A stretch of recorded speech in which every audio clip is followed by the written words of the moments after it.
For generations, prospectors have searched for gold with a single unyielding image fixed in their minds. You're gonna dig down around the bottom here. They look for the gleam of yellow metal resting at the bottom of a steel pan, or bright, jagged veins of native gold slicing cleanly through white quartz. This visual picture has driven gold rushes across continents, sending millions of hopeful searchers into frozen river valleys and scorching desert mountain ranges. Where's this stuff coming from? But this classic image is also responsible for one of the greatest oversights in the history of mineral exploration. Some of the world's largest, richest, and most concentrated gold deposits look nothing like gold at all. Copper-rich ground around here. They carry no glittering dust, no heavy nuggets, and no visible metallic veins. Instead, they present themselves as dull, dark, and heavy masses of copper ore, rocks painted in muted shades of brassy yellow, peacock blue, and weathered green. To the untrained eye, these formations appear to be nothing more than industrial base metals, completely devoid of precious metals. Yet locked inside their dense crystal structures lies a vast fortune of hidden wealth. To understand why gold hides inside copper ores when free metal is completely absent, you have to look past the surface of the rock and journey deep into the thermal engine of the Earth's crust. Gold and copper are geochemical companions, bound together by the extreme physics of hot, pressurized fluids, moving miles beneath the surface. Deep within subduction zones, where massive tectonic plates collide, ancient seawater and magmatic water become trapped under immense heat and pressure. As these fluids are superheated by underground chambers of molten rock, they become hyper-reactive chemical solvents. These high-temperature liquids leach trace elements from the surrounding crust, dissolving copper, iron, sulfur, and gold, holding them all in a dense chemical solution. As this boiling, mineral-rich liquid is forced upward through deep faults, fractures, and zones of structural weakness, it encounters a drastic change in environment. The pressure drops, the temperature falls, and the chemical balance shifts rapidly. Under these changing conditions, the dissolved elements can no longer remain suspended in the fluid. They begin to precipitate out, crystallizing directly into solid mineral structures along the walls of the rock fissures. But gold does not always precipitate as free metallic grains. When sulfur and copper are present in high concentrations, a fundamentally different geological process takes over. Rather than forming independent particles of native gold, the gold atoms become trapped during the rapid crystallization of copper-bearing sulfide minerals. The most common of these host minerals is chalcopyrite, a copper-iron sulfide compound that forms under intense hydrothermal conditions. So I am finding chunks of quartz along the way. Very barren looking quartz. Doesn't really excite me, but quartz is a great indicator of, a hydrothermal or epithermal system that was bringing hot waters from below, depositing minerals, quartz being one of them, gold, silver, all the rest of them being the others, in the higher up rocks. As chalcopyrite crystals grow at high speed out of the cooling fluid, individual gold atoms are swept into the growing atomic grid. In some cases, gold replaces copper or iron directly within the mineral's atomic structure, a phenomenon geologists refer to as solid solution.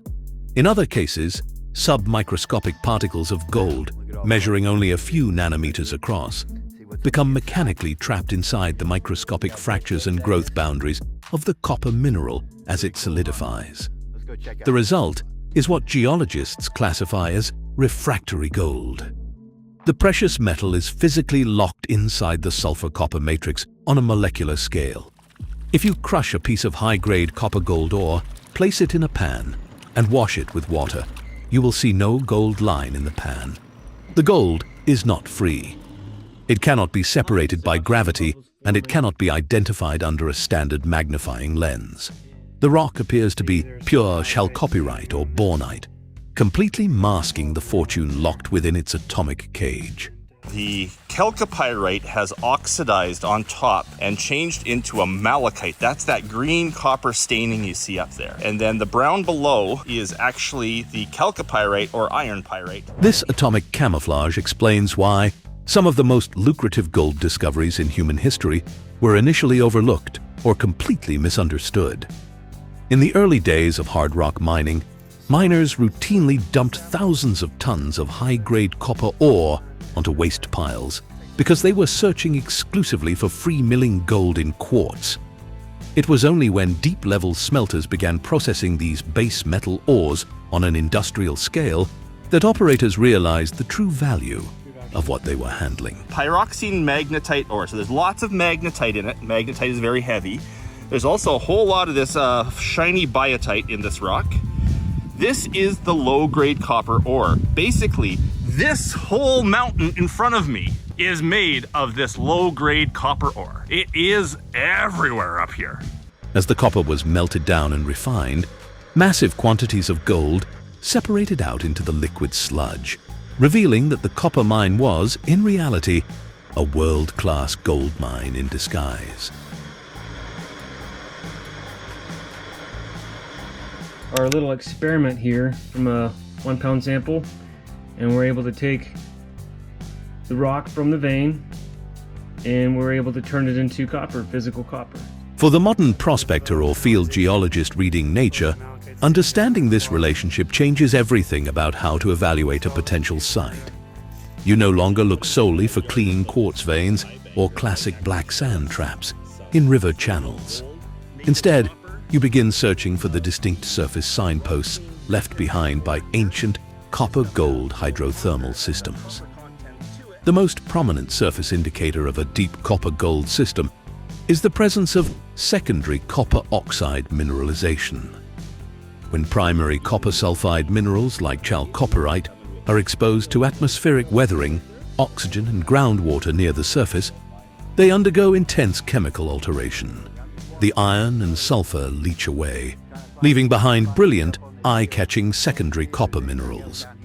The two most reliable surface indicators are malachite, which paints the rock faces in vivid bright green crusts, and azurite, which forms deep, striking blue crystalline stains inside fractures and rock voids. The most common one that most people would be familiar with is malachite.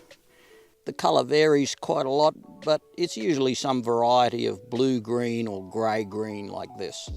When it's growing into an open cavity, it often forms rounded collar. Seeing bright green or blue rock on a hillside does not mean that free gold is sitting directly on the surface.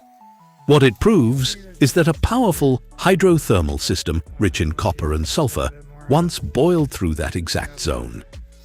And wherever copper-rich fluids moved through fractured host rock, gold was almost certainly traveling alongside them. The oxide stain on the surface is nature's footprint, a permanent visual record indicating that a high-energy mineralizing event occurred directly beneath your feet. However, the green and blue stains are only the outer shell of the system. To find where the highest concentration of hidden gold resides, you must look for the gossan, often called the iron cap or blister rock by experienced field prospectors. A gossan forms at the top of a sulfide deposit, where centuries of rain and weathering have completely washed away the soluble metals, leaving behind a dense, highly porous crust of iron oxides, like hematite and limonite.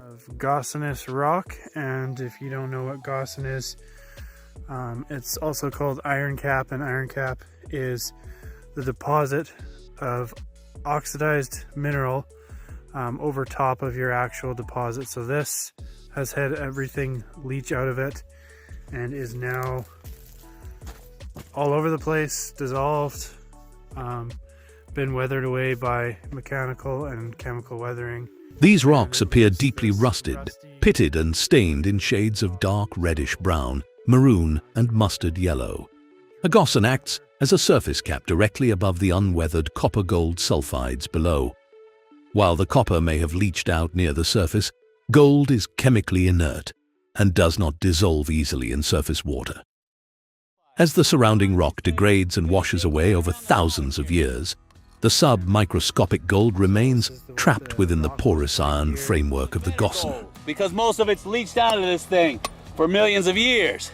And that's what a lot of old timers did. They saw these dikes protruding up out of here, these gossans, and they'd get up underneath them, and that's where all the rich gold was. And you're gonna... A rusty, honeycomb-textured iron cap sitting above a zone of green malachite staining is one of the most reliable geological signatures of an underlying copper-gold system. Beyond the specific mineral crusts, reading the broader landscape requires identifying hydrothermal alteration halos. Hydrothermal fluids do not just deposit minerals inside open fissures. They chemically cook and alter the surrounding country rock for hundreds of feet in every direction. As superheated, acidic fluids travel through the rock, they strip away flexible minerals like mica and feldspar, converting them into hard, bleached white or pale gray zones of sericite and silica. This process, known as phyllic alteration, creates a stark, unnatural color contrast in the landscape. When you see a band of dark host rock suddenly interrupted by a wide zone of bleached, chalky, heavily fractured stone laced with iron rust and green copper staining. So there's all kinds of different copper minerals like malachite, as well as azurite, which is blue. You are looking at the main highway where geothermal fluids once flowed. Understanding the mechanics of copper-gold systems shifts your focus from searching for isolated visible nuggets to identifying massive, high-volume deposit styles. Porphyry deposits, skarns, and iron oxide copper-gold formations do not yield individual heavy flakes in a gold pan. They hold millions of ounces of precious metal distributed across vast zones of altered rock. While the gold remains invisible to the naked eye until it undergoes industrial crushing, chemical leaching, or high-temperature smelting, the geological clues left on the surface are completely visible to anyone who knows how to read them. The prospector, who searches only for bright yellow metal in clean quartz, is viewing the landscape through a narrow lens, missing the vast majority of nature's mineral traps. By expanding your vision to recognize the dark, heavy, rusted and green-stained signatures of copper sulfide systems, you unlock a deeper understanding of how the Earth concentrates wealth. You can see the malachite, or the azurite, well, both I guess. So, and I believe the red is copper oxide. Nature does not always display its richest treasures out in the open. More often than not, it wraps its greatest gold deposits in a disguise of copper, waiting for those who know how to read the subtle language of the rocks. And you're gonna pan this out, screen it and pan it, and check for little tiny, like 100 minus mesh gold in there that's leached out of this thing.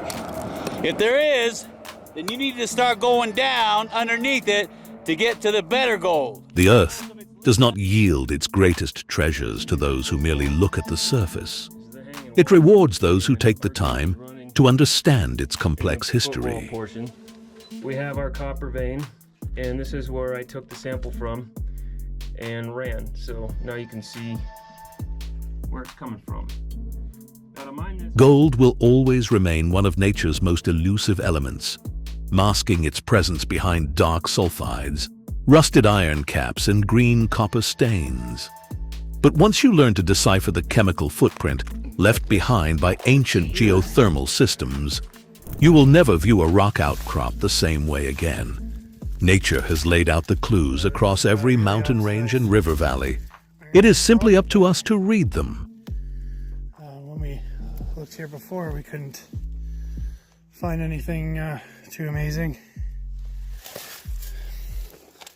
At least nothing worth sampling.